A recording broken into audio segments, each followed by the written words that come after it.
na si Ken mula South Cotabato, tinuklaw di umano ng cobra pero himalang hindi raw agad tinablan. Anong meron siyang bertud? Ang dila ng mga ahas parang may hati sa dalawa. Ipinang-aamoy nila sa paligid at para alam din nila kung saan nanggagaling ang amoy. Fork tongue ang tawag dito. At sa barangay San Isidro, sa Tampakan, South Cotabato, may isang bata na malasawarin daw ang dila. Ang bata raw kasi may kakambal na ahas. Kaya wala itong kaabog-abog na dinadakma ang isang venomous o makamandag na cobra. Boy, cobra. Ayaw! Mga bata, wag na wag itong gagayahin. Oh, cobra oh. Ginakot pa niya. Wala na adlok. Oh! Ginakot pa niyang cobra. Awa, awa! Kuya nga bata ni. Natibadot lang sa cobra. Sabi nga bata oh. Ako anong pamangkin. Diligid na siya nahadlok. Kung sa Tagalog pa, hindi yan natatakot. Bata pa lang yan, parang bilib ko anang bata na, hindi siya natatakot talaga. Kana akong hinablos, gamay pa na siya. Mao nang wala na sa nahadlok sa cobra kay sa gamay pa na siya. Daghan naman sang nahikap ng mga cobra, unya dili mapaakan. Ang dila nga ba niya talaga? Pareho sa dila ng ahas? Ang batang sinasabing may kambal ahas, ang 7 taong gulang na si Ken Ken. Kwento ng kanyang ina na si Resli. 3 taong gulang pa lang daw si Ken Ken. Mahilig na ito sa mga ahas. Ay, hukay niya, bata pa lang po siya, parang may hinahanap siya kung ano, di namin malaman kung anong hinahanap niya. Parang hinahanap niya yung mga ahas. Kaya nga pala dahil dyan siguro, dahil ang dila niya po parang, ano yung pong dila niya parang ahas din. Yung parang nag-white, parang nag-white yung dila niya, parang ahas po, nakaway, parang ganito po sa kahoy, nakaway.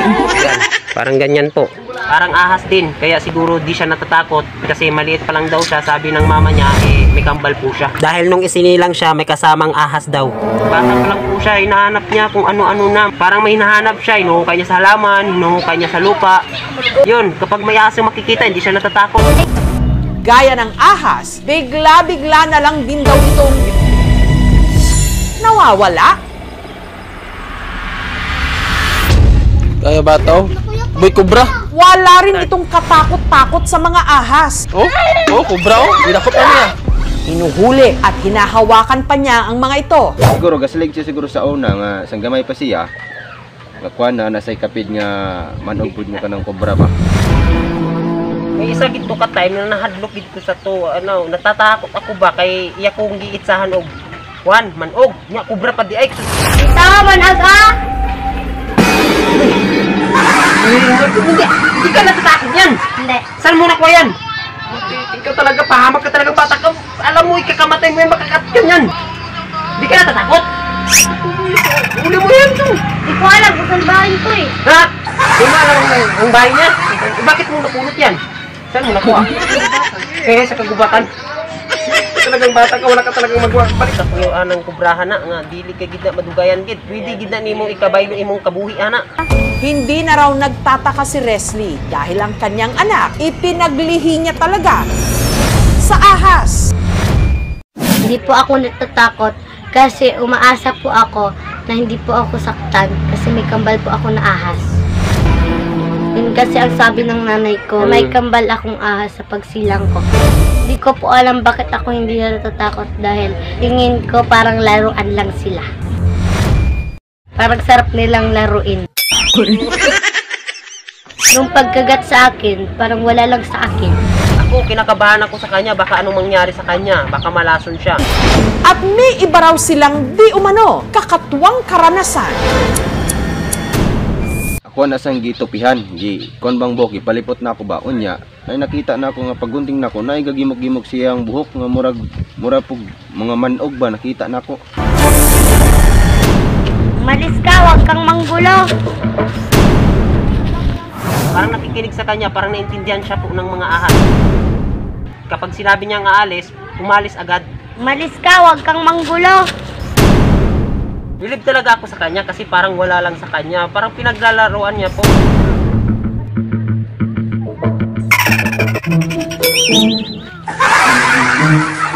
Oo ma'am, bilib po talaga ako sa kanya kasi kapag hinahawakan niya yung ubra, yung ahas, kinakantahan niya lang, parang wala lang sa kanya. Piliin mo ang Pilipinas, piliin ko ang ahas. Yeah. At ang pinaka-pruweba raw nila na may kambal ahas ang bata. Ang dila nga nito na malasawas. Gago, delikado yan. Saan mo naman nakuha yan? Bitawan mo yan, bitawan mo. Wala tayong pera. Mahirap lang tayo. Wala tayong pera. Delikado yan. Bitawan mo ha. Bitawan mo. Bitawan mo. Bakit mo ginawa yun? Sabi mo bitawan eh. Hanggang kamakailan lang si Ken Ken na videohan na parang nakikipaglaro lang sa cobra.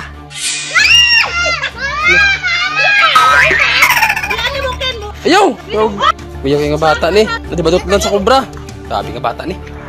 Hanggang sa pakawalan din niya ito. Pero ang cobra, muling hinuli ni Ken Ken at isinilid sa lata. Oh, kubra oh. Dinakot na niya. Wala na adlock. Oh! Ilang beses pa itong nakapiglas at nakawala. Wala! Awa! Nan, iso nga bata. Sabi nga bata ni. Hanggang nangyari na ang kanilang pinangangambahan. Si Ken Ken natuklaw. Pakan siya.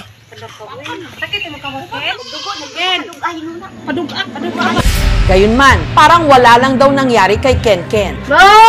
Parang wala akong nararamdaman na sakit sa pagkagat sa akin. Kahit makagat siya, wala lang sa kanya. Pero may napansin silang nagbago sa bata. Ang iyang mata murag nalibak. Kaya agad nila itong isinugod sa health center. Baba niyo ko, kaya ko lang to.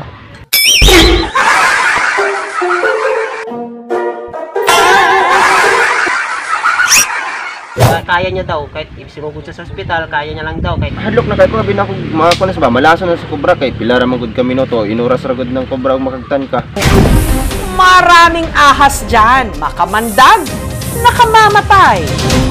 Oh, kubra oh. Dinakot na niya. Mabuting ito'y iwasan at hindi yan dilang ahas o chismis lang. Sabi nga bata ni.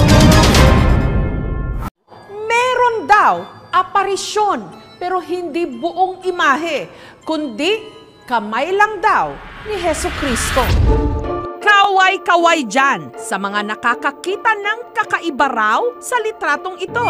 Sa bandang kalangitan kasi, parang may kamay na pinaniniwalaang kay Sacred Heart of Jesus daw.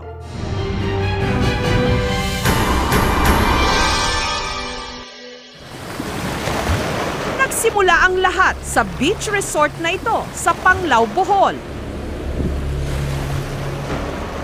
Kung saan gamit ang cellphone camera ng 12 anyos na si Pedrito. Nagpicture-picture sila ng kanyang mga kalaro. ako naman.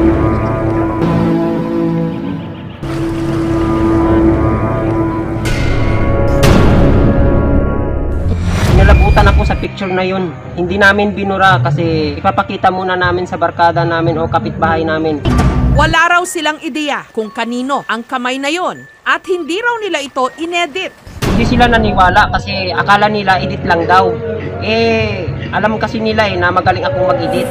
Pero sa time na yon, tinatamad akong mag-edit. Kaya 100% na hindi edited yun. Kahit ipa-eksperto pa. Martes Santo pa raw nung nakaraang taon nung nakunan nila ito. Pero sa takot na baka gawin silang katatawanan, inilihim na lang muna. Uusap kami ng kapatid ko. Nagkasunduan kami na itago muna namin. Hanggang nito lang nakaraang linggo, ipinakita nila ito sa kanilang kapitbahay na si Annalyn. Si Annalyn, kinilabutan. Pareho raw kasi ang muestra ng kamay sa litrato sa kamay ng Sacred Heart of Jesus. Sa imahe ng Sacred Heart, makikita ang lumiliyab na puso ni Jesus. Nakaturo ang isang kamay sa kanyang puso na may krus sa itaas at napapalibutan ng koronang tinik. Simbolo raw ito ng sakripisyo at kamatayan ni Hesukristo. Magkakatugma po yung kamay niya, tapos yung mga daliri niya po, hindi po siya pantay-pantay, katulad din po ng kamay ng Sacred Heart po. May kamot dito, nagpa-picture kami dito. Kisigi mo po dito. At may koleksyon ng mga imahe nito mula sa mga litratong ginupit pa sa kalendaryo. Ate, tignan mo to kasi parang magkatugma sa kamay ni Sacred Heart of Jesus. Nung nakita ko po siya, nabubuhayan po ako at nagkaroon po ako ng pag-asa na siguro kahit malayo siya, gagabayan siya ng Panginoon. Tama yung sinabi ni ate. Kasi nung nakita niya yung picture na yon, nararamdaman niya daw na may 3 foreigner daw na darating sa buhay niya at pag-aagawan daw siya. Yun, masaya siya nung sinabi ko yun. Pero yung kapalpakan lang, dahil sinabi ko sa bandang huli na huhulihin siya ng foreigner at ipapakain sa buhaya. Isa raw sa mga handang magpatotoo na milagroso talaga ang Sacred Heart of Jesus. Nagmimilagro nga siya dahil hiniling ko dati na sana magkakaroon na ako ng jowa o girlfriend na ang kamukha niya ay parang si Angel Locsin. So ayun, natupad nga, dumating nga siya. At mukhang dininig daw ng Sacred Heart ang kanyang panalangin dahil sa kabila raw ng nangyari. Ito ang first meet ko sa kanyang pagdating. Tinignan ko siya mula sa ilalim hanggang pataas. Na-surprise pa ako dahil ang babaeng si Angel Locsin ay nagiging Angel Duling. Napasabi tuloy ako sa sarili ko na swerte. Nagkaroon pa ng 10 mga anak. Masaya po ako dahil binigyan po ako ng 10 anak at yun ang pinakamaswerte. Bakit? Dahil ang 2 anak ko At 2 sa mga ito duling. So, swerte mo ba yun? Hindi, malas. Hala, masama yun kasi bigay yun ng Panginoon. Dapat nga, Hindi malas. Malasugi na isda ang ulam namin palagi. Madalas daw itong lapitan ng mga may pinagdaraanan at ng mga may karamdaman. Tama po, kasi ipinagamot ko po yung mata ng misis ko. At sa wakas, ang kanyang matang duling ay nagiging tamang paningin.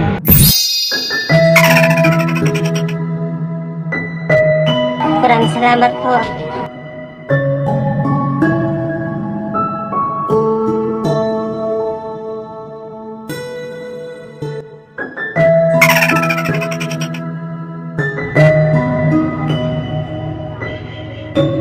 Hindi ka na magsiselos. Kasi ikaw na lang mag-isa at hindi na kayo dalawa ang isa. Diba? Chance mo na at malaya ka na wala ka ng pagsiselosan kasi ikaw na lang mag-isa. Solo mo na ang pagmamahal. Kasi mag-isa ka na lang at hindi na kayong dalawa. Kitang-kita ko sa 2 mata. Ako naman. Sige. Nalitratuhan daw sa kalangitan ng Bohol ang parang kamay ng Sacred Heart of Jesus.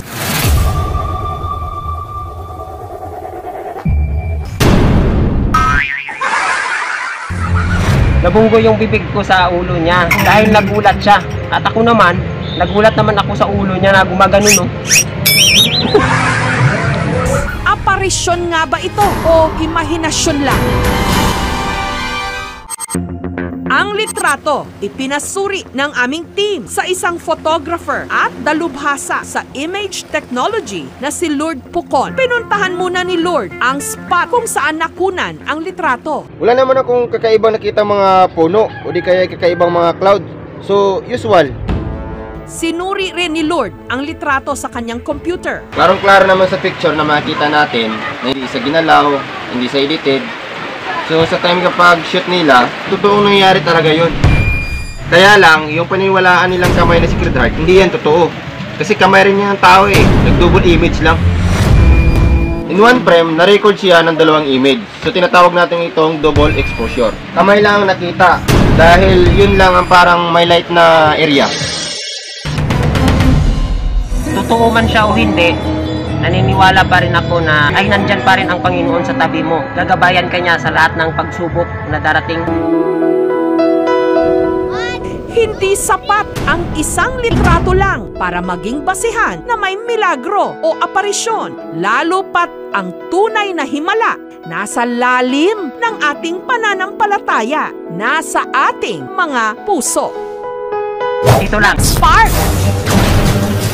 Sa Davao, may tinatawag na kuryente man dahil ang kanyang mahawakan nagkakaroon ng spark.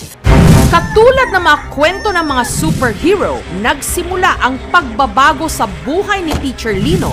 One day, isang ordinaryong araw, walang malapelikulang eksena. Nakaupo nga lang daw siya sa kanyang monoblock chair. Mga isang oras lang ho, tapos bigla ko na lang po napansin na parang tumatayo yung balahibo ko. Pero pagkatayo at pagkahawak sa handle ng pintuan ng kanilang opisina, tila may kung ano raw inilabas ang kanyang katawan na parang kuryente.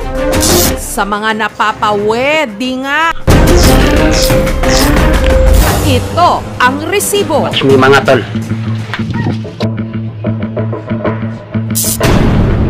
So nakikita nyo ba yun mga tol? Nag-spark siya. So ngayon sa kaliwa naman.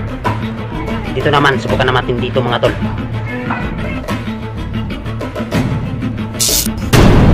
Nung hawakan kasi ni Teacher Lino ang handle ng pintuan na gawa sa metal, biglang may nag-spark sa apat na magkakaibang video. Makikitang sa dulo ng daliri ni Teacher Lino na dumampi sa handle, may kung anong kumislap. Parang kidlat siya na parang may kunting usok. Parang nakukuryente ka talaga kasi parang medyo masakit eh. Naamis din ako kung ano bang meron sa akin. Bakit ako napoproduce ng electricity sa aking katawan?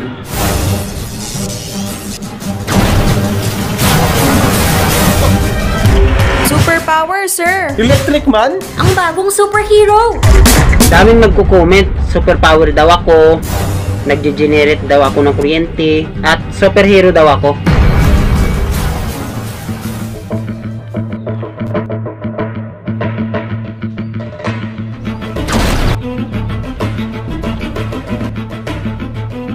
Sabi naman ng isa, super kilikili daw ako. Sabi ko naman sa kanya, ulo mo, baka ikaw may kiliti. Tawang-tawa kami kasi nagbibiruan kami. Teacher Lino, ikaw nga ba si Kuryente Man? Ang tila kakaibang abilidad na ito ni Teacher Lino, nadiskubre raw niya nito lang nakaraang taon. Naihi na kasi ako. At yun, pumunta na sana ako ng CR. Tapos pagbukas ko ng pinto, bigla na lang nag-spark. Nagulat ako nun. Naliwala ko na lang. Kasi akala ko hindi galing sa akin yung kuryente. Naghinala ako na baka yung pintuan is nag-grounded lang. Pinasuri ko sa aming kapitbahay, hinanap niya kung anong dahilan kung bakit ba nag-spark. Tinignan ko lahat sa paligid ng pintuan. Wala namang ibang wire o electricity na papunta sa doorknob niya. So, ibig sabihin, walang grounded yung pintuan. Tapos yung katarantaduhan lang ay nung nawakan ko ulit yung pintuan ay bigla na lang may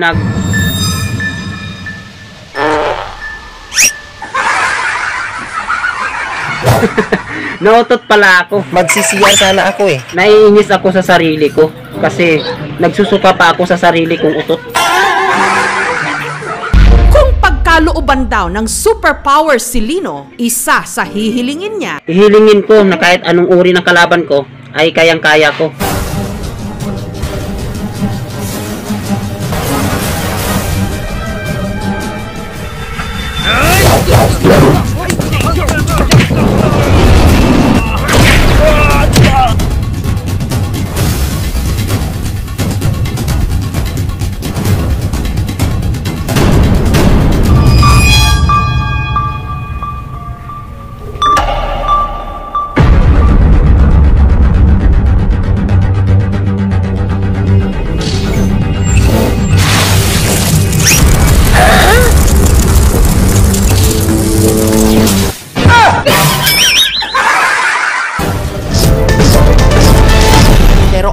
Talagang nakamamangha ang kakayahan ni Teacher Lino na magpadaloy ng kuryente sa kanyang katawan. Gayunman, ang ating kuryente man, meron din daw limitasyon ang kapangyarihan. Parang may limit nga talaga siya. Kasi minsan, hindi na siya gumagana eh. Pero kapag ibubulong ko siya sa kamay ko, gumagana na siya. Umandar na ang ilaw ko. Pero kapag kamay ko naman ang nagbubulong sa panaginip ko, umandar yung mata ko. Kaya para maintindihan ang tila ba kakatwang nangyayari sa kanyang katawan, si Teacher Lino lumapit sa isang eksperto. At dito na rin isiniwalat ni Teacher Lino ang hinihinala niyang pinanggagalingan ng kanyang kapangyarihan. Ano ito? Sinubukan din ng kapwa niya guro at ilang estudyante ang humawak sa pintuan. Meron din kaya silang kuryenteng mararamdaman? Wala naman akong nararamdaman. Di ko pa kasi naranasan na magka-spark sa ganitong uri ng doorknob. Sa tingin ko, si Sir Herms lang ang nakakaramdam ng spark. Para maliwanagan sa kakatwang static na nagre-rehistro sa kanyang katawan, si Teacher Lino sumangguni sa isang electrical engineer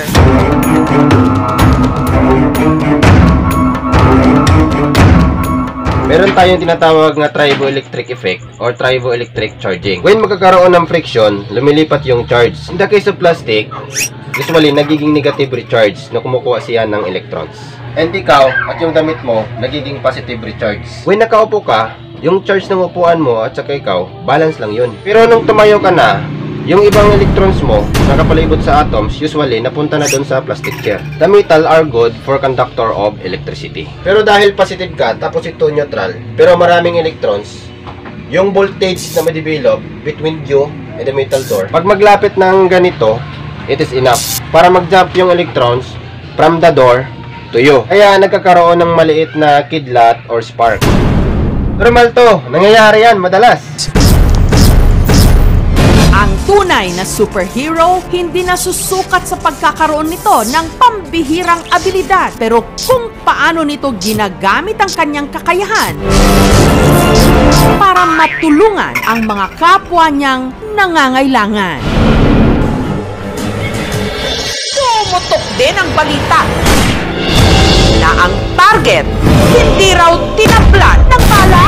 Sa halip kasi na bumao ng bala sa dibdib ng target, nag-iwan lang daw ito ng sugat sa kanyang balat na matapos tambangan at barilin sa dibdib. Heto, buhay na buhay!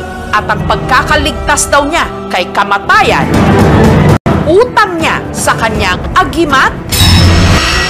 Saan nanggaling ang itinuturing na anting-anting ni Rene? Meron daw tanod sa Talisay sa Cebu na tinambangan at binaril pero tila hindi tinablan dahil di umano sa suot niyang anting-anting. Sa pag-alingaw-ngaw ng putok ng mga baril kamakailan sa Talisay, Cebu, kung saan isang barangay tanod ang binaril ng isang nakamotorsiklong lalaki, pumutok din ang balita na ang target hindi raw tinablan ng bala. Nakita ko na binaril siya pero hindi siya tinablan. Baka meron siyang ampung buhay. Sa halip kasi na bumao ng bala sa dibdib ng target, nag-iwan lang daw ito ng sugat sa kanyang balat.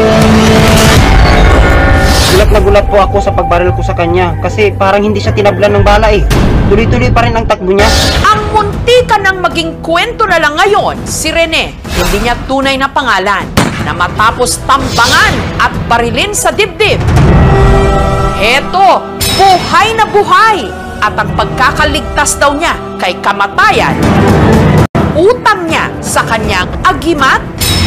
Meron kasi akong anting-anting. Kung ako nagtaka, baka meron yung kinalaman kung bakit hindi ako tinablan.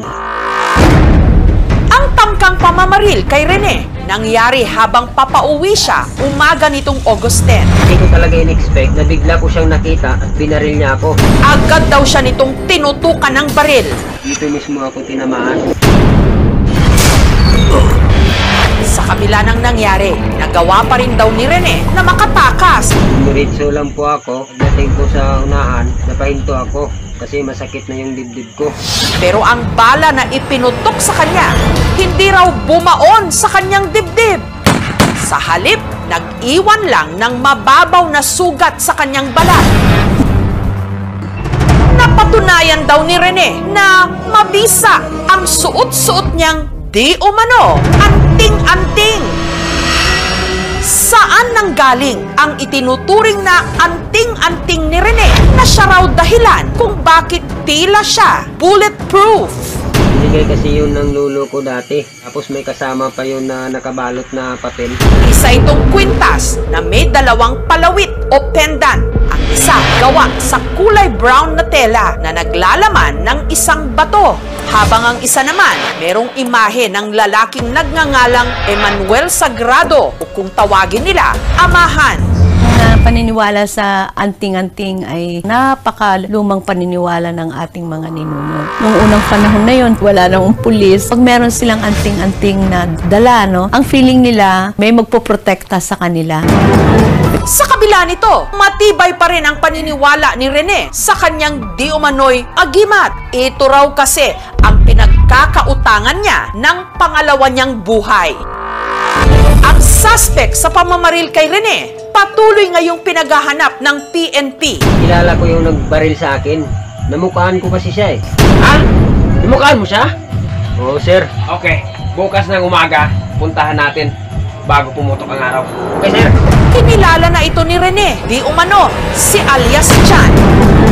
Sa pag-iimbestiga ng aming team, kasama ng mga otoridad, natuntun nila ang sinasabing bahay ni alias Chan. Magtatanong na po kami. Siya nga kaya ang bumaril kay Rene. Ikaw ba yung bumaril kay Rene?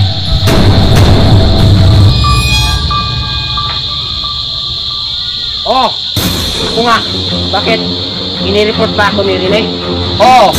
May dala kaming warrant of arrest sa'yo. Abulin nyo! Abulin nyo! Abulin nyo!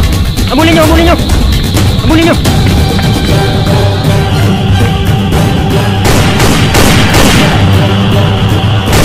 Hindi natin nahabol na meron tayong dispatch investigators to have a follow-up operations.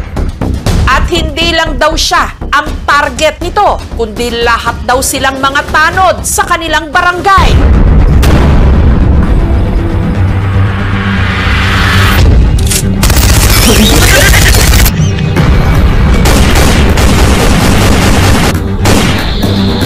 Langhiya ka rin eh! Kahit 5 piso ayaw mo pang bayaran! Shit! Natakas na naman!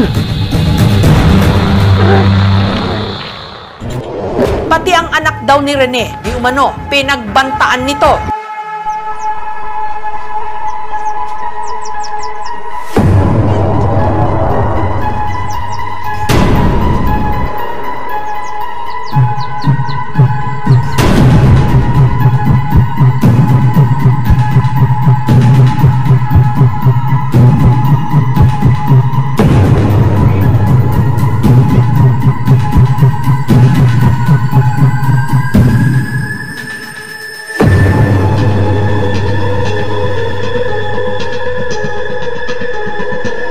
Ito na ang kabayaran mo sa 5 piso na hindi mo binayaran, Rene.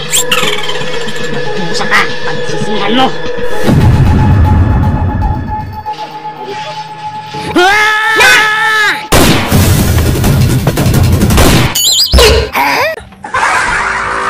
Yun ang pinagtataka ko, sir, na kahit 5 piso na utang ko sa kanya, pag hindi ko siya nababayaran, namamaril agad.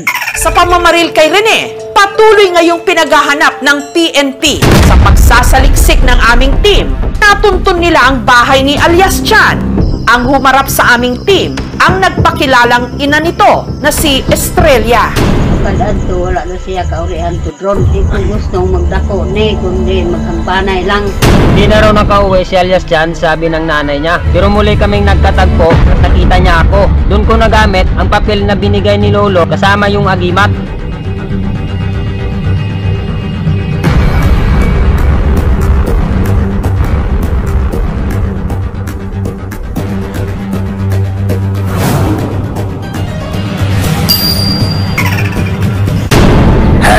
Buti na lang naalala ko yung papel na binigay ni Lolo. Pagkakataon ko nang magamit upang maligtas sa kapahamakan.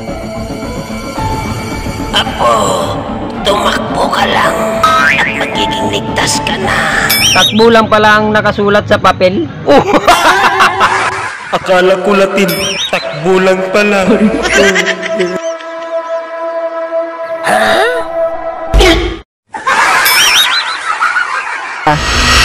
Pero paano nga bang hindi bumao ng bala ng baril kay Rene na harap-harapang ipinutok sa kanya? Totoo ba ito?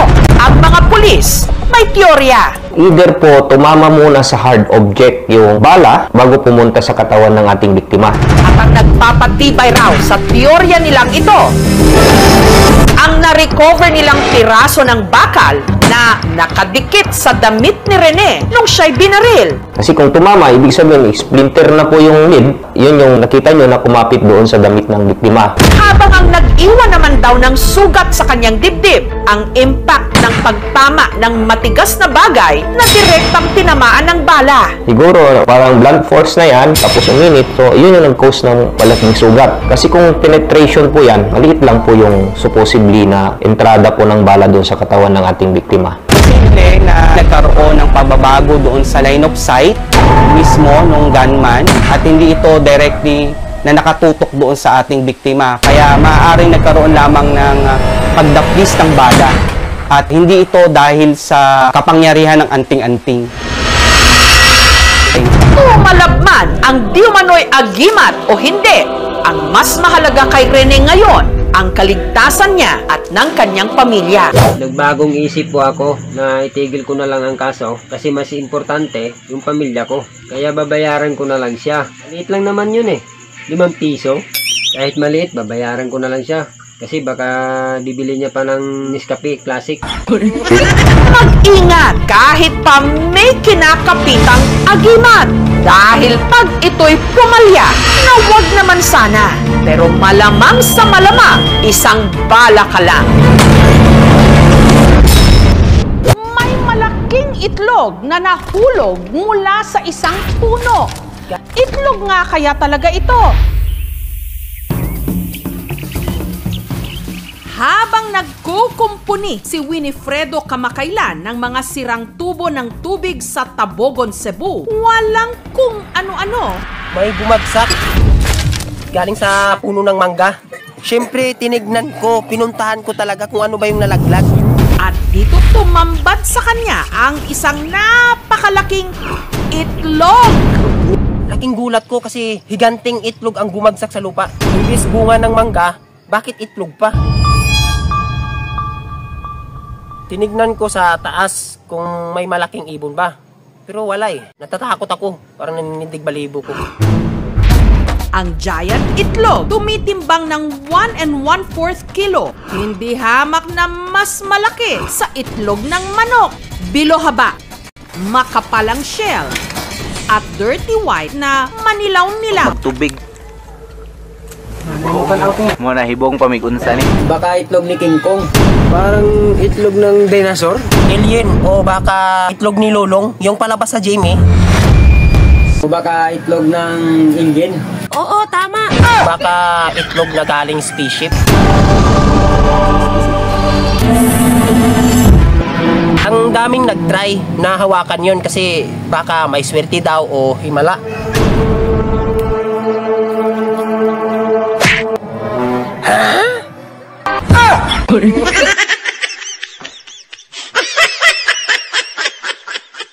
Nag-wish ako para sa money, hindi sa tae.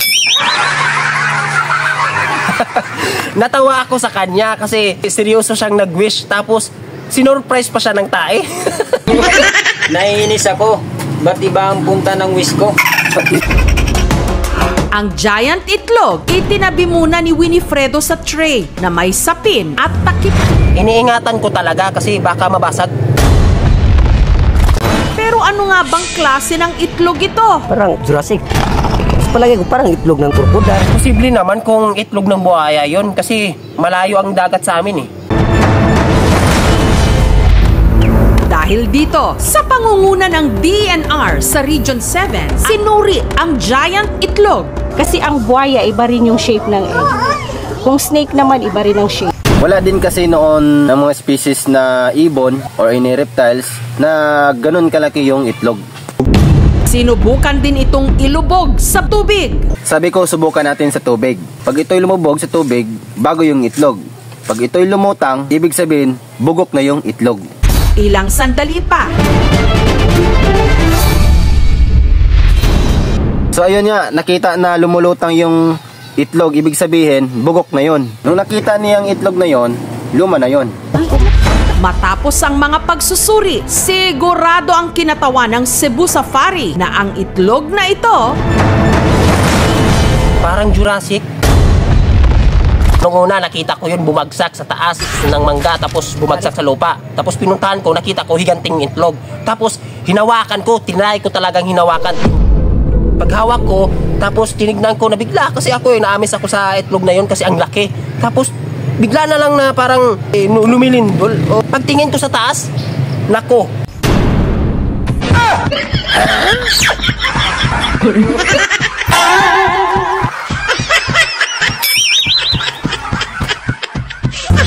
Doon ko nalaman, na itlog pala yun ng higanting manok. Hinabol niya ako. Grabe talaga yung habulan namin hanggang nakatakas ako. Bakit ka naman hinabol? Kasi dinala ko yung itlog. Sabi ko, takbo! Kung sa mga comics pa or movie, siguro nagsalita na yung manok na, ito, itlog ko, regalo ko para sa'yo. May pa comics ka pa na nalalaman. Siguro ba? Commercial ba? Si Winifredo naman, napagdesisyonan ng butasin ang giant itlog. Ano nga kayang makikita sa loob nito? Ang kasagutan, babasagin na. Buo na talaga ang desisyon ko na basagin ko yung itlog para malaman ko kung anong nasa loob.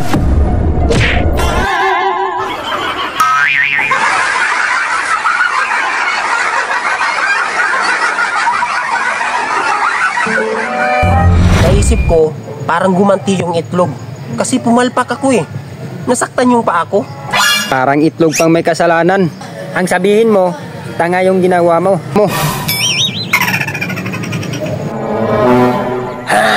Umalis lang ako saglit. Tapos pagbalik ko, lumabas na yung nasa loob ng itlog. Kitang-kita ko talaga sa dalawang mata ko. Nagulat ako sa result. Kasi ang lumabas doon, yung taong nag-viral sa Maybe This Time. Na marami ang kanyang natadyakan, pati ako. Kaya gumanti ako. Panoorin.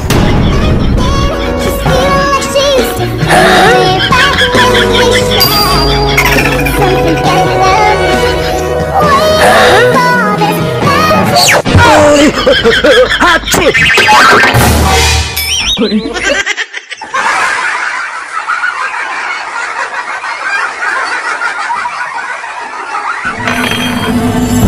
Sabi nga nila, walang basagan ng trip. Pero kaya nariyan ang mga eksperto para basagin ang mga haka-haka at ipalaganap kung ano ang totoo at tama.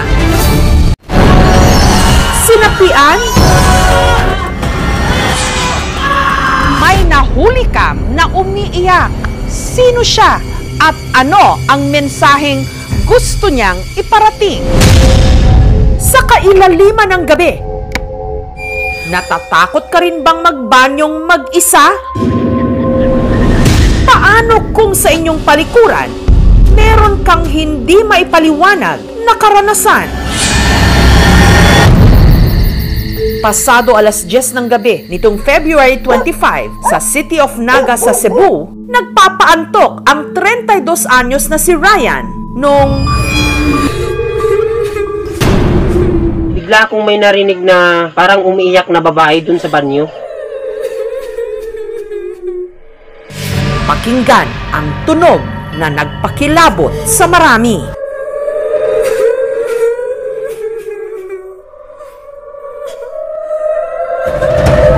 Mas lalo raw tumindig ang kanyang balahibo nung ang nakasaradong pintuan ng banyo. Uy! Bumukas yung pinto! Baka may tao lang. Ha? Baka may tao lang. Hindi! Sigurado ako. Walang tao yan kanina dyan. Pasukin natin. Tignan natin. Pasukin natin. Tignan, wala yung tao. Tignan mo. Mauna ka, mauna. Oh, ayan. Tignan mo. Walang tao. Bakit wala naman tao dito? Pinuntahan ko kasama yung kapatid ko. Nag-video kami para makuha ko yung busis na umiyak na babae. Tapos, bigla na lang nag-open yung pinto. Uy! Bumukas yung pinto! Nagulat kami. Bakit bumukas yung pinto? Umungol na babae parang umiiyak. Kaya nag-video ako, pero first time ko talaga bumukas yung pinto. Wala talagang tao. Kita mo, aktual talaga. Nakita mo. Sige, ibabakan mo muna yung cellphone. Bidyan mo ako, may sasabihin lang ako. Dito. So ayan mga tol, totoo po talaga. Dito mga alis na ako tol. Wag mo akong iwan, tatakot dito. Wag mo akong iwan. Anong lihim ang itinatago ng banyo? Meron daw kababalaghan dito sa house na nilipatan ng kapatid ko. Meron daw nagpapakita or nagpaparinig na umiiyak na babae. Sabi daw ng iba, itong bahay ay dinadaanan daw ng mga espiritu.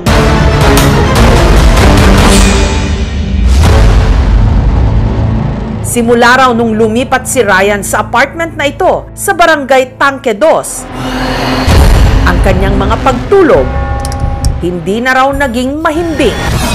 Palagi kong napapaniginipan yung babaeng mataas yung buhok. Hindi ko siya masyadong namumukaan, pero ramdam ko lang na parang may kailangan siya sa akin. Hindi niya na lang sabihin kung may gusto ba siya sa akin o di kaya'y may gustong kunin sa akin. Ganun ba? Sa takot, lumipat si Ryan ng apartment. Pero sa kapareho ring compound, dati raw itong bakanteng lote na pinatayuan ng babuyan. Ako daw first nakalipat dito. Lumipat ako kasi dun sa dating boarding house ko, maraming magnanakaw. Maraming magnanakaw sa pagkain namin. Pati nga kardiro ko, ninakaw din eh. Pero dito naman na nagsimula ang mga pagpaparamdam.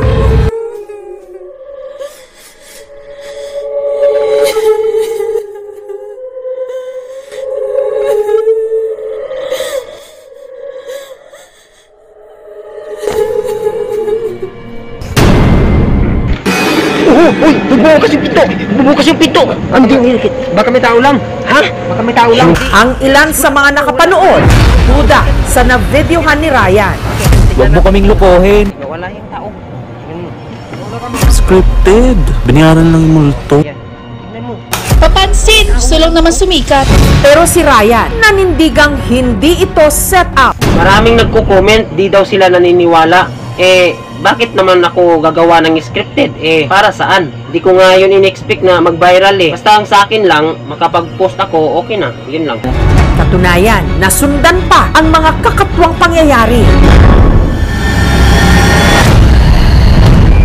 Pasado alas 5 ng hapon nito lang Martes, habang nagigitara si Ryan. Maybe this time, it's been love and they find. Maybe now they can be more than just friends. She back in his life, and it feels so right. Maybe this time, love won't. Ang kanyang pinto.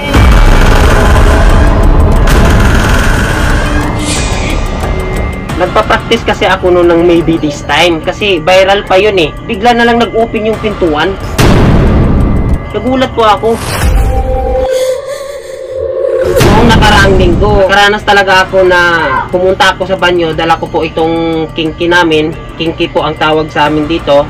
Dala ko po ito. Habang papunta po ako sa banyo, bigla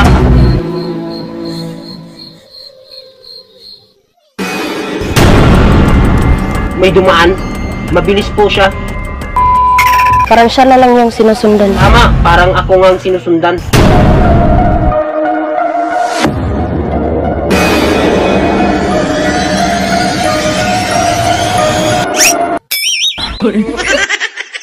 Naninindig po talaga yung balibo ko. At kinagabihan, si Ryan di umano sinapian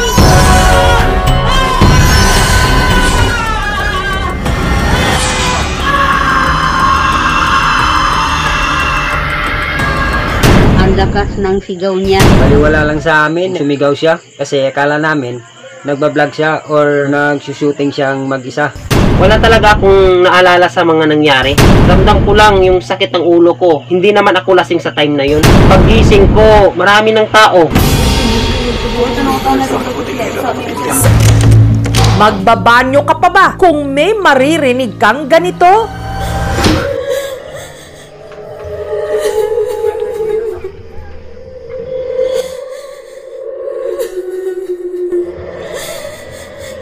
At pinto na bigla na lang daw bumubukas. Uy, bumukas yung pinto! Nagulat kami bakit bumukas yun. Eh, nakalak naman yung pinto.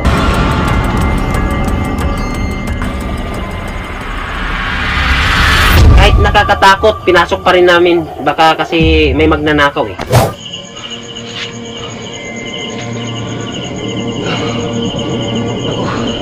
Kinabahan talaga ako, Brad. Akala ko kasi may magnanakaw na eh. Ano naman ang makukuha niya dito? Yung tae sa inodoro? Oo. Kasi baka wala siyang ipagpakain sa alaga niyang aso eh. Yun. Tara nga. Uy, ano ba yan? Ano nagya ka? Nabunggo! Ano, nagbit kami dito. Parang may babaeng umiiyak. Tumaas talaga yung balahibo ko, yung nakita ko yung video. Ang babae sa CR, hindi raw multo, kundi spirit guide daw ni Ryan.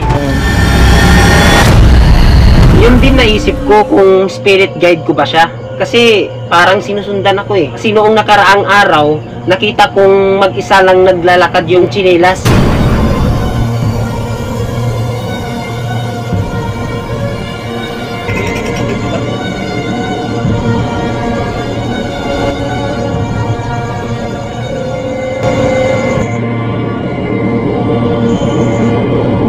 Tapos dun sa labas ng pinto,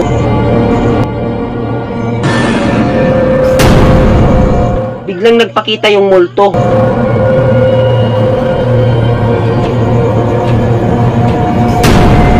Tapos tumagos siya kahit nakasarado yung pintuan.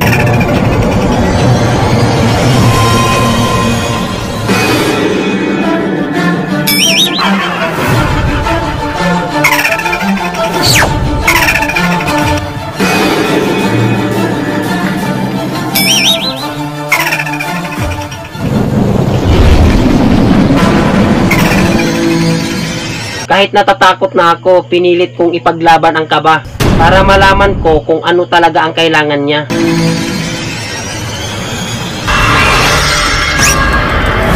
Nararamdaman ko kung bakit siya nagpapakita sa'yo. Dahil gusto niyang magpapatulong. Baka may ibig sabihin niya nagpapakita siya sa'yo. Magpapatulong yan.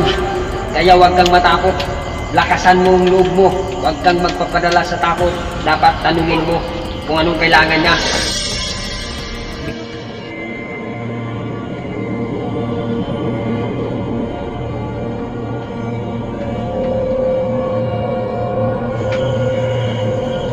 Ano kailangan mo?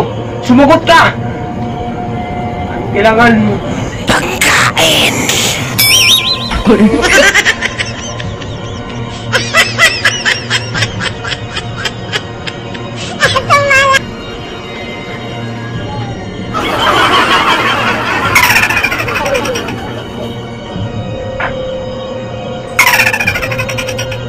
Nagugutom lang pala yung multo. Kawawa naman siya.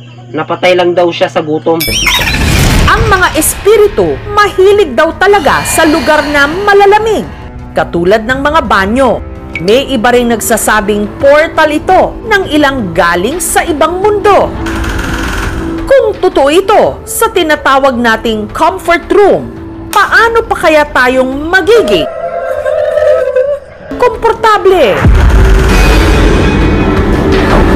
May panakot sa mga bata para hindi maglalabas.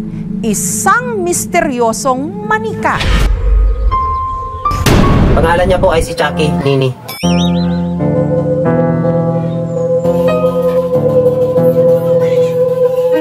Bata pa ako noon, nandito na yan si Chucky Nini sa bahay namin. Natandaan ko pa noon, takot na takot ako sa kanya dati.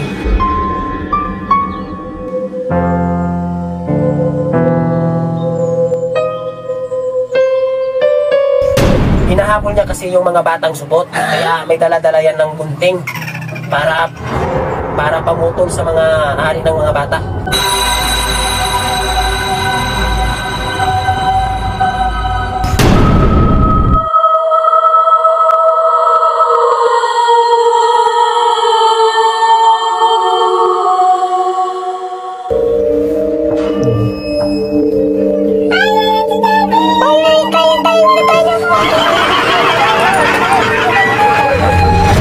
Ngayon ay binata na ako, umalis na dito yung dating nakatira. Si Chucky Nini, iniwan lang din nila. Itatapon ko na sana yung map. Kaso, naawa ako dahil may mga buhay din yan ang mga manika.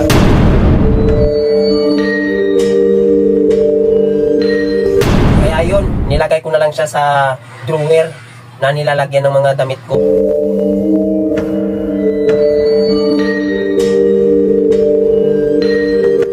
Hindi ho ba kayo natatakot, sir? Kayo na po mismo nagsabi na parang may buhay yang si Chucky Nini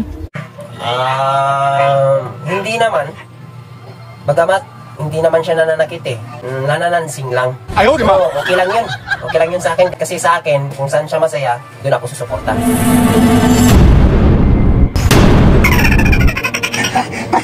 Ano bang ginagawa mo, Chucky Nini? Ha? Kiliti naman yan. Ano yung ginagawa mo?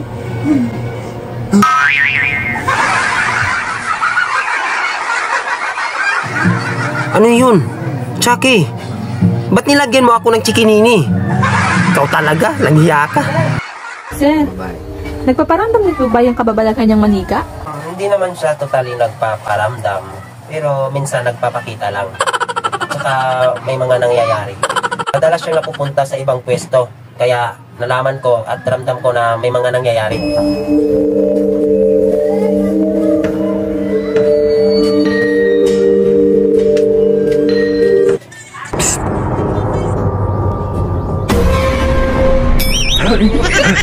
Tapos minsan ang mga underwear ko, sinampay ko sa bahay, ilang minuto lang nawawala.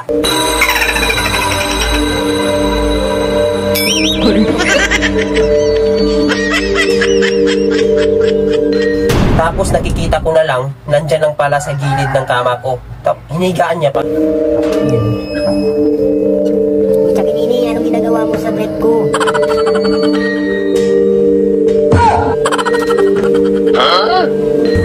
Ito yung pinakamatindi. Hindi ko alam kung paano niya nagagawa to Kasi madalas, nawawala yung cellphone ko bigla-bigla lang. Tapos nakita ko na lang, hawak-hawak niya yung cellphone ko. Hindi ko alam kung anong ginagawa niya Sa kalagitnaan ng interview, may kakaibang tunog na nai-record ang camera. Pakinggan po natin. Gaya ngayon, wala dito yung cellphone ko, tingnan mo. Wala nga. Sir, hindi mo pa ba yun naririnig? Parang cellphone ko yun Parang dun sa kabila Tayo natin. Kita mo lang yun.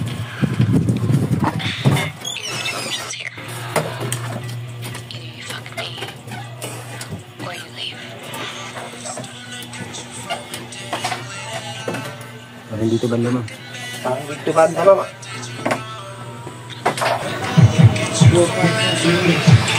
Oh, sabi ko na nga ba Ayan ka naman, Chucky Nini, ha? Sa kabastos. Kabastos ka talaga, Chucky Nini. Naku, nanonood ka naman ng ganyan. Bawal yan. Ikaw talaga, Chucky Nini, pasaway ka. Naku talaga, ikaw talaga, Chucky Nini. Akin na itong cellphone. O talaga, tignan mo, ibang-iba talaga yung pinapanood niya. Talaga si Chucky Nini, aggressive talaga sa ganito. Ano pang tinitingin-tingin mo? Cellphone ko to. Diyan ka nga. Sabi ko, diyan ka lang, bahay mo yan. Huwag mo kailaman yung cellphone ko. Isa pa sa hindi ko maintindihan o ipaliwanag na halos araw-araw na lang, pagka-umaga, mag-ising, nasa talig na siya.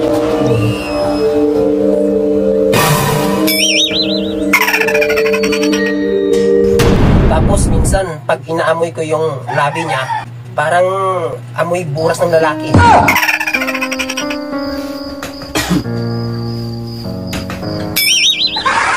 Kaya hinagis ko siya sa labas ng bahay. Tapos, pagkagising ko sa umaga, andyan naman siya sa tabi ko. Nagkabit ang aming team ng CCTV sa bahay ni Herms dyan para malaman namin kung totoo ang kinikwento niya.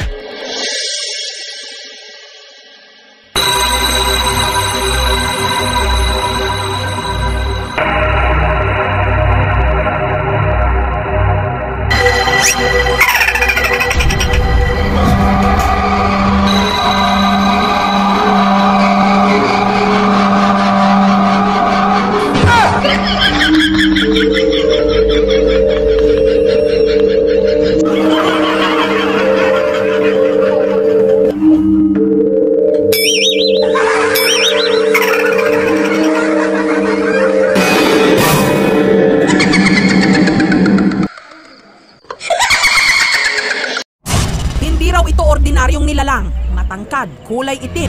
Ang tawag nila rito, banutok. Higit sa lahat, hindi raw ito tinatablan ng bala.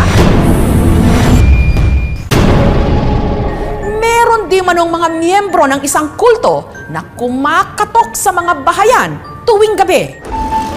Kabilin-bilinan ngayon na sa pagitan ng alas 9 ng gabi hanggang alas 3 ng madaling araw. Huwag na huwag pagbubuksan ang sino mang kakatok. Parang hindi normal ganito ang kanyang katok. Natakot kaming lahat dito. Meron daw kasing gumagala rito na 3 beses munang kakatok ng malakas. At saka aatake. Totoo talagang may kumakatok. Hindi raw ito ordinaryong nilalang. Matangkad, kulay itim. Ang mukha niya parang mumo. Ang tawag nila rito, banutok. Higit sa lahat, hindi raw ito tinatablan ng bala. Ang una raw biniktima ng mga banutok ang bahay ng pamilya Kasan. Alas 12 ng madaling araw daw, nito lang January 16. Nung nakarinig si Ahmad ng 3 malalakas na katok. Totoo talagang may kumakatok. Naglak kami ng pintuan, baka makapasok. Handa pa naman ang kamay ko para manuntok. Pero ibang tao pa ang natakot. Tumakbo ako nun kasi akala ko suntukin niya ako. Hindi nagamit ang kamay ko para manuntok dahil nakita ko sa mukha niya na hindi siya natatakot. Kaya kinuha ko na lang ang baril ko para magpaputok. Pero hindi tinablan ang walang hiyang banutok. Hindi raw ito tinatablan ng bala. Doon na napansin ni Ahmad na may gustong pumasok sa kanilang bahay. Parang hindi ako makabangon. Gusto kong sumigaw pero walang busis na lilitaw. Nakabuka ang aking bunganga pero walang buses o salita, kaya wala sila sa akin nakuhang balita.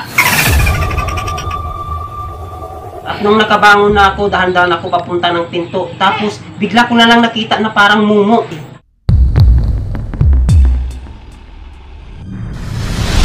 Sobrang takot ko, agad ako tumakbo. Tatawag sana kami ng pulis kaso si mama at si papa nag-aagawan sa cellphone kasi isa daw sa kanila magte-tiktok.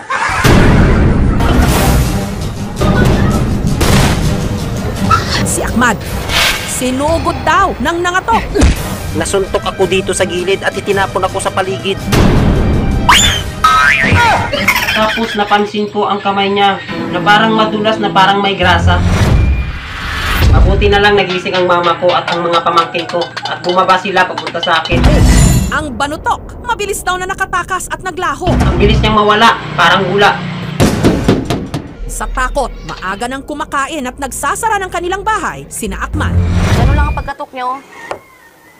Naglagay ka agad sa utak ko. Tama yun ang sinabi ni Jinky na kung anong style ang pagkatok nila. Napasok daw tuloy sa isip niya na akala niya ay style lang na parang busina challenge. Yung katulad sa mga tumutugtog na sasakyan.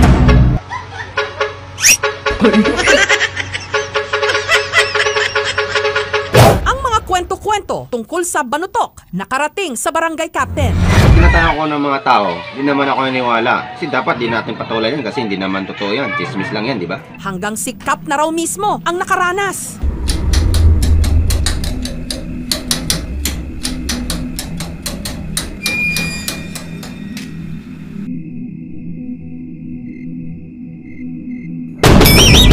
Talagang gulat na gulat ako nun dahil sa sobrang lakas ng tulak niya. At nung sinilip ko, wala namang nakitang manutok, umumo. Nagkabit ng mga CCTV sa barangay sa pag-asang may makunan at magkaalaman na kung ano ba itong banutok na nangangatok daw sa mga barangay nung nireview ang mga kuha ng CCTV. Meron nga silang nakita. May nakita kaming bandang alas 4 ng umaga. Pero parang may kumakain sa bandang likuran ng bahay. Pinsan ko yun kasi parang patay gutom ata yun. Kasi nagrereklamo daw ang mga bulati sa tiyan niya. Hindi siya yun ang nangangatok. Kasi po dun sa CCTV footage na aming nireview, wala naman kaming nakikitang tao na kumakatok sa pintuan at sa bintana. Ang takot mabilis kumalat. Lalo pa sa kadiliman ng gabi sa mga malalayong lugar. Pero wag din basta-basta magpadala. Lalo na kung walang basihan. Yun nga lang. Knock on wood. Huwag naman sanang may tuluyang mapahamak. Ang emosyonal si Ninita habang dinadasalan ang nag-aagaw buhay niyang anak matapos daw itong matuklaw ng kobra. Umihirit po yung mata niya, tapos lumalabas yung dila niya. Pero puna ng iba, hindi ba dapat sa ospital na isinugod ang bata at hindi sa simbahan? Mas ligtas yung anak namin pag sa simbahan namin siya dinala. Di mo yung lason, lumabas ka sa katawan ng bata. Makukontra nga ba ng kanilang mga dasal ang kamandag ng ahas? Isang bata ang napaulat na natuklaw ng makamandag na kobra pero himala di umanong nakaligtas ang bata dahil sa pray over. Ang biktima, ang 8 taong gulang na si Elna. Nangyari ang lahat hapon nitong July 24. Nagduwa siya og sticker. Tapos yung sticker na giduwaan niya, nahulog sa... Habang inaabot daw ni Elna ang nahulog niyang sticker, may bigla raw kumagat sa kanang kamay nito. Ilang sandali lang. May reklamo na siya na kung daw siya, ako gitanaw yung mata na ano nang yung mata ka nang yung action na siya gamay ba, tapos paghikap na ko init na iyalawas. Parang nahihilo ako nun. Nung pagkagat sa kanya, akala ko tatai lang siya. Tito! Ulit, na paano ka? Tatay ka? Nakagat ako! Akala ko tatai lang siya. Yun pala hindi. Tinutuban na raw si Nenita na ang salarin ang madalas na nakikitang umaali-aligid sa kanilang tahanan na kobra. Sunod na sa July, may nakita akong ahas dito sa aming bahay, pumasok. Tapos nawala po yung ahas, banda po kung saan siya kinagat. Pero imbes na sa doktor tumakbo, pinatignan nila ang bata sa kanilang pastor. Mas ligtas yung anak namin pag sa simbahan namin siya dinala. Pamangkin ko po yun. Wala akong ginawa. Kasi yun ang sabi ng mama niya eh. Sa simbahan na lang daw dalhin. Yung mata niya, nakita mo na yung puti, yung hininga niya, hinahabol na niya, nag-agaw buhay na siya. Si Bobby agad dinasala ng bata. Yung kamay ko, ipinatong ko sa ulo na Sister Elna. Ni-review ko, ang sabi ko, sa pangalan Diyos, di mo yung lason, lumabas ka sa katawan ng bata. Humihirit po yung mata niya, tapos lumalabas yung dila niya. Matapos dasalan si Elna, Hindi pa siya makapagsalita dahil yung dila niya lumubog na sa loob. Tinuturo niya yung ano niya, liig, na masakit daw. Nagsusukas yan, parang bula ng sabon. Siguro lason yun sa katawan niya. At ilang sandali lang, Bumalik yung pula ng labi niya. Tapos nang dinasalan. Totally ang bata, nakarecover. si Elna uminam na raw ang pakiramdam. Gumaling talaga ang bata. Bilang tito niya, masaya ako nung gumaling na si Elna at nakauwi na siya. 2 linggo matapos malagay sa bingit ng kamatayan, heto na si Elna ngayon, nakakapaglaro na. Nagpapasalamat ako dahil bumalik na sa normal yung kalagayan ko. Naniniwala po talaga kami na gumaling na po yung anak ko. At sa mga nagdududa na hindi naman daw kamandag ng ahas ang rason ng pagsama ng pakiramdam ni Elna, lalo't hindi naman daw nakita o nahuli ang ahas, meron daw silang pruweba. Tubig. Ang cobra kasi, muling namataang sa bahay ni Nenita ito lang Lunes. Yung ilalim ng gulong. Sina Bobby, sinaklolohan agad ang pamilya. Sinubukan nilang hulihin ito.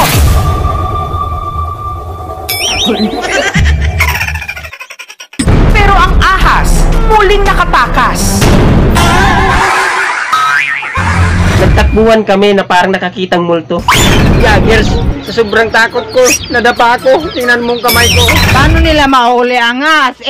Nauna pa sila tumakbo. Ayan tuloy, nakatakas ang ahas. Siyempre, sabi nila kubra daw Kaya tumakbo rin ako. Kasi kapag kubra, pwedeng mawala ang buhay mo dyan ng ilang oras lang. Kapag mayroon tayong nakita ng ahas, safety first talaga. Ang gagawin na lang natin, kapag may iwasan pa, alis lang tayo. Pero kung nanganganib na yung buhay natin, takbo na lang tayo. Ayon kay Dr. Arvin Diezmos, ang mga kuhang litrato at video, isang ang Samar Cobra. Samar Cobra to? Samar Cobra daw. Ayun, napaisip tuloy ako na Samar Cobra, parang Samar Liti Ayun, sabi ko, wala bang Negros Cobra? Inalok namin si Nenita na ipakonsulta si Elna sa isang doktor para matiyak na ligtas na ito talaga sa panganib. Pero hindi na po ako papayag na papuntahin pa sa ospital o i-check up po yung anak ko. Parang hindi na umaasa si tita sa mga hospital kasi mahirap lang ang pera, walang buhay. Ay, baliktad. Mahirap lang ang buhay, walang pera. Yun. Dahil siguro dun narinig ng ahas na mahirap lang ang buhay namin, walang pera. At yun, ginulat kami. Ang ahas, pumasok pala sa...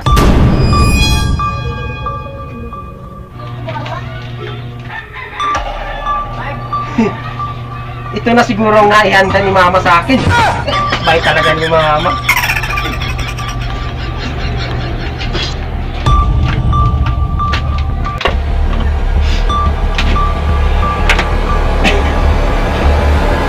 Kaya ako pa.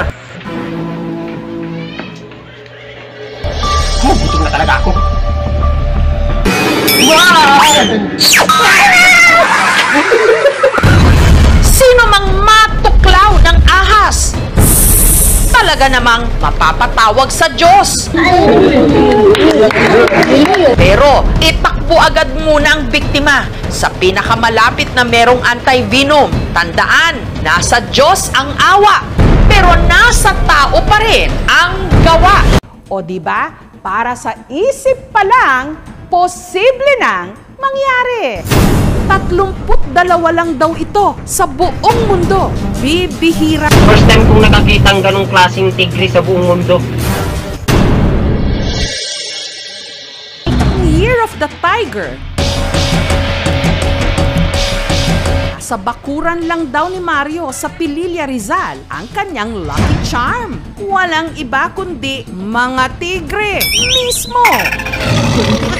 Parang tradisyon na, naghahanap ng pampaswerte. O diba, para sa isip pa lang, posible nang mangyari. Si Zero, ang stripeless white tiger. Zero yung pangalan niya kasi sabi niya sa akin, laging nag-aaral siya, lagi siyang zero sa test. Sabi niya, yan po yung aking tiger na binili ko sa Japan. Meron din siyang Siberian tigers at ligers o yung pinagsamang lahi ng leon at tigre. Bihira lang po ito sa Pilipinas na ganitong klaseng uri ng tiger.